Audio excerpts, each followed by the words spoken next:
أعوذ بالله من الشيطان الرجيم بسم الله الرحمن الرحیم۔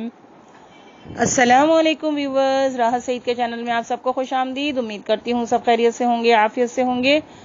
ہم ترجمہ پڑھ رہے ہیں سورۃ النساء کا اور آیت نمبر 26 سے ہم آج ترجمہ شروع کریں گے۔ بسم اللہ الرحمن الرحیم۔ اور تم سب اللہ کی بندگی کرو اور اس کے ساتھ کسی کو شریک نہ بناؤ۔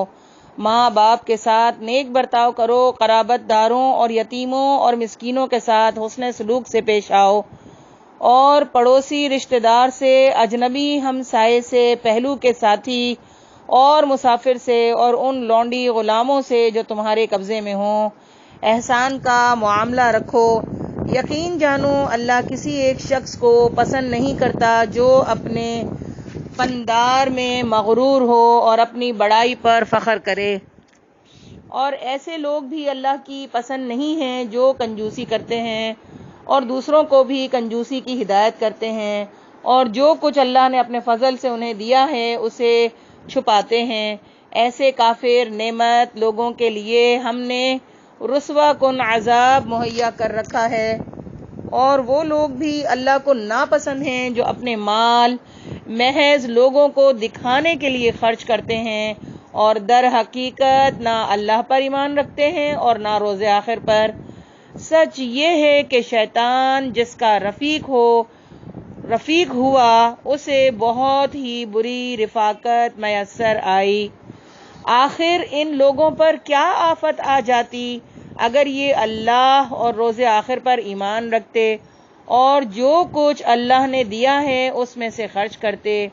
اگر یہ ایسا کرتے تو اللہ سے ان کی نیکی کا حال چھپا نہ رہتا۔ اللہ کسی پر ذرہ برابر بھی ظلم نہیں کرتا۔ اگر کوئی ایک نیکی کرے تو اللہ اسے 2 چند کرتا ہے اور پھر اپنی طرف سے بڑا اجر عطا فرماتا ہے۔ پھر سوچو کہ اس وقت یہ کیا کریں گے جب ہم ہر امت میں سے ایک گواہ لائیں گے اور ان لوگوں پر تمہیں یعنی محمد صلی اللہ علیہ وسلم کو گواہ کی حیثیت سے کھڑا کریں گے۔ اس وقت وہ سب لوگ جنہوں نے رسول صلی اللہ علیہ وسلم کی بات نہ مانی اور اس کی نافرمانی کرتے رہے، تمنا کریں گے کاش زمین پھٹ جائے اور وہ اس میں سما جائیں۔ وہاں یہ اپنی کوئی بات اللہ سے نہ چھپا سکیں گے۔ اے لوگوں جو ایمان لائے ہو، جب تم نشے کی حالت میں ہو تو نماز کے قریب نہ جاؤ۔ نماز اس وقت پڑھنی چاہیے جب تم جانو کہ کیا کہہ رہے ہو، اور اسی طرح بکنا بت کی حالت میں بھی نماز کے قریب نہ جاؤ جب تک کہ غسل کر لو، الا یہ کہ راستے سے گزرتے ہو، اور اگر کبھی ایسا ہو کہ تم بیمار ہو یا سفر میں ہو، یا تم میں سے کوئی شخص رفع حاجت کر کے آئے، یا تم نے عورتوں سے لمس کیا ہو اور پھر پانی نہ ملے تو پاک مٹی سے کام لو اور اس سے اپنے چہروں اور ہاتھوں پر مسح کر لو۔ بے شک اللہ نرمی سے کام لینے والا اور بخشش فرمانے والا ہے۔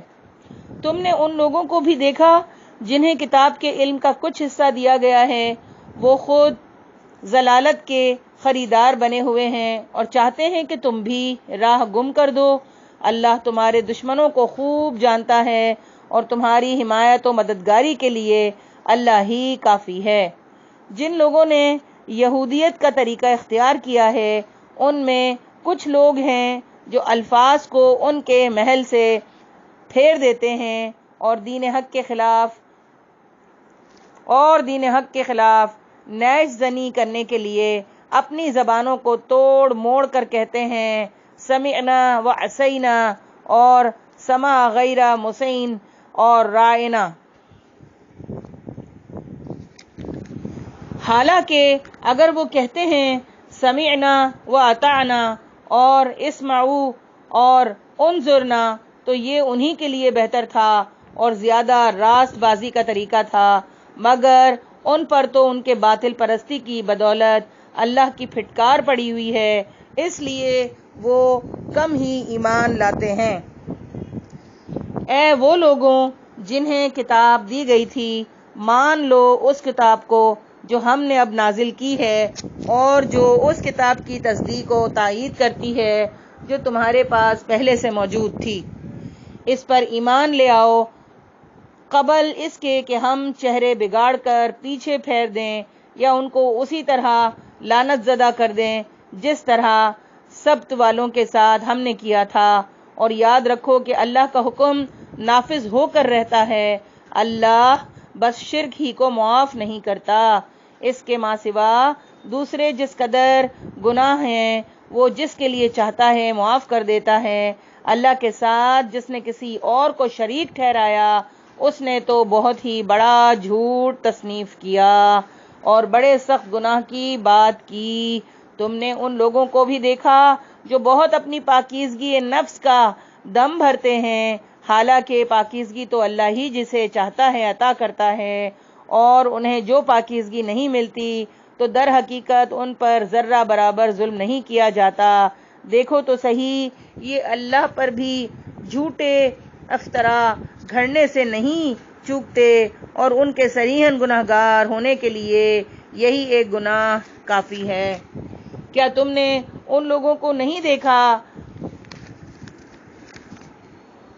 جنہیں کتاب کے علم میں سے کچھ حصہ دیا گیا ہے، اور وہ ان کا حال یہ ہے کہ جبت اور طاغوت کو مانتے ہیں، اور کافروں کے متعلق کہتے ہیں کہ ایمان لانے والوں سے تو یہی زیادہ صحیح راستے پر ہیں۔ ایسے ہی لوگ ہیں جن پر اللہ نے لعنت کی ہے، جس پر اللہ کی لعنت کر دے اور جس پر اللہ لعنت کر دے پھر تم اس کا کوئی مددگار نہیں پاؤ گے۔ کیا حکومت میں ان کا کوئی حصہ ہے؟ اگر ایسا ہوتا تو یہ دوسروں کو ایک پھوٹی کوڑی تک نہ دیتے۔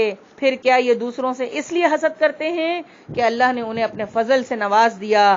اگر یہ بات ہے تو انہیں معلوم ہو کہ ہم نے تو ابراہیم علیہ السلام کی اولاد کو کتاب اور حکمت عطا کی اور ملک عظیم بخش دیا، مگر ان میں سے کوئی اس پر ایمان لایا اور کوئی اس سے منہ موڑ گیا، اور منہ موڑنے والوں کے لیے تو بس جہنم کی بھڑکتی ہوئی آگ ہی کافی ہے۔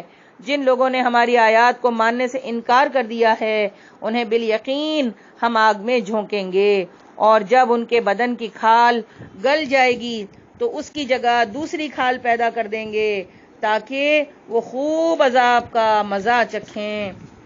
اللہ بڑی قدرت رکھتا ہے اور اپنے فیصلوں کو عمل میں لانے کی حکمت خوب جانتا ہے، اور جن لوگوں نے ہماری آیات کو مان لیا اور نیک عمل کیے ان کو ہم ایسے باغات میں داخل کر دیں گے جن کے نیچے نہریں بہتی ہوں گی، جہاں وہ ہمیشہ ہمیشہ رہیں گے، اور ان کو پاکیزہ بیویاں ملیں گی اور انہیں ہم گھنی چھاؤں میں رکھیں گے۔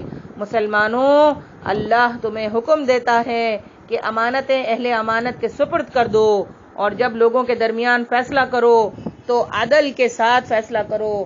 اللہ تم کو نہایت عمدہ نصیحت کرتا ہے، اور یقیناً اللہ سب کچھ سنتا اور دیکھتا ہے۔ وآخر دعوانا ان الحمد للہ رب العالمین۔